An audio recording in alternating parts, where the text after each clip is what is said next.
Hola a todos, en este video veremos cómo se resuelve un problema simple que tiene contenidos de dinámica y cinemática.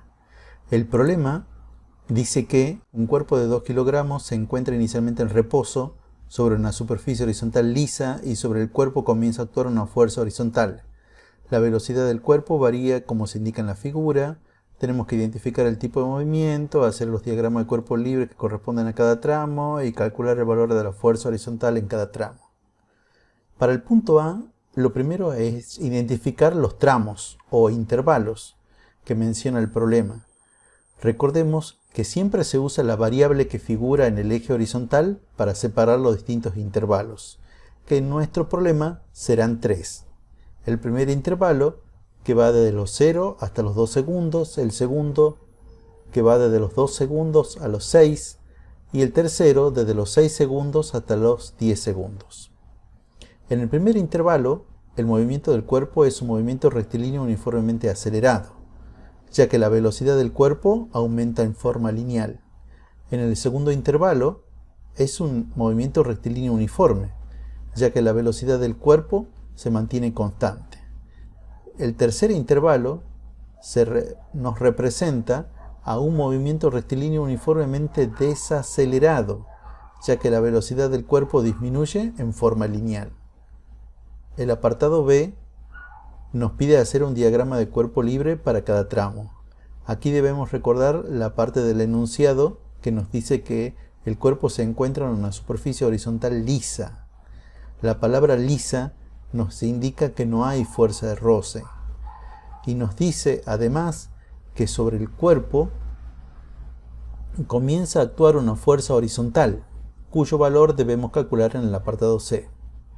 Para el primer tramo, debemos dibujar en nuestro diagrama de cuerpo libre el peso, siempre vertical hacia abajo, la normal perpendicular al plano, y como en el punto A sabemos que el movimiento del cuerpo es acelerado, dibujamos una fuerza horizontal, que es la que nos habla el enunciado. En el segundo tramo, al ser un movimiento con velocidad constante, la aceleración de dicho tramo será nula. Por lo tanto, no hay fuerza en la dirección del movimiento. En el tercer tramo, el movimiento es desacelerado. El cuerpo se movía hacia la derecha en los dos tramos anteriores. Ahora también se mueve hacia la derecha, pero en este tramo la velocidad del cuerpo va disminuyendo hasta que termina deteniéndose. Y eso es debido a una fuerza que he llamado F2 en el dibujo y que tendrá sentido contrario al movimiento del cuerpo, o sea, hacia la izquierda. En el punto C debemos calcular el valor de la fuerza horizontal, para lo cual seguiremos el método para resolver problemas de dinámica, que en general es lo que ya venimos haciendo. Ya hicimos el diagrama de cuerpo libre, colocamos los ejes. En este problema no hay fuerzas que descomponer, por lo tanto pasamos directamente al planteo, en particular al que dice que la suma de fuerza en las direcciones paralelas al movimiento es igual a la fuerza resultante. E identificamos a la dirección paralela al movimiento con la dirección de nuestro eje X.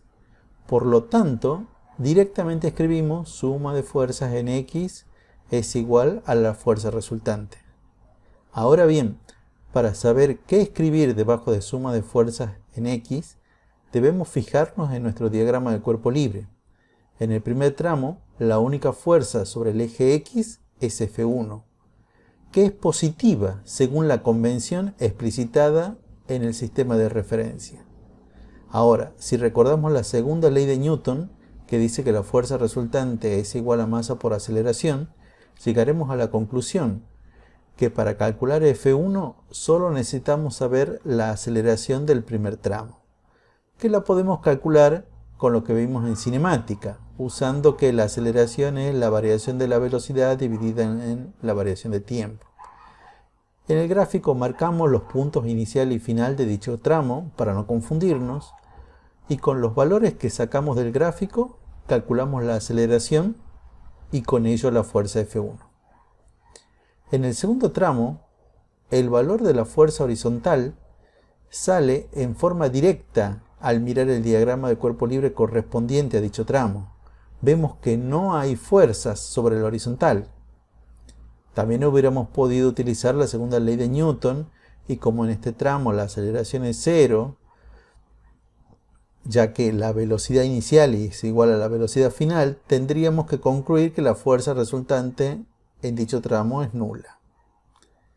Para el tercer tramo, repetimos el mismo procedimiento que en los tramos anteriores, pero aquí hay una interesante variante. Muchos quizás estarían tentados a decir que F2 es la única fuerza sobre el horizontal. Esto es básicamente incorrecto, ya que de acuerdo a nuestra convención adoptada, F2 es negativo y por lo tanto debemos escribir debajo de suma de fuerza en X menos F2.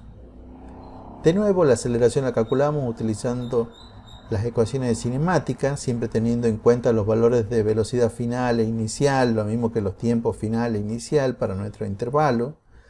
Y con dicho valor de aceleración calculamos el módulo de la fuerza F2 y de esa manera hemos resuelto este problema que une los conceptos de cinemática y dinámica. Muchas gracias.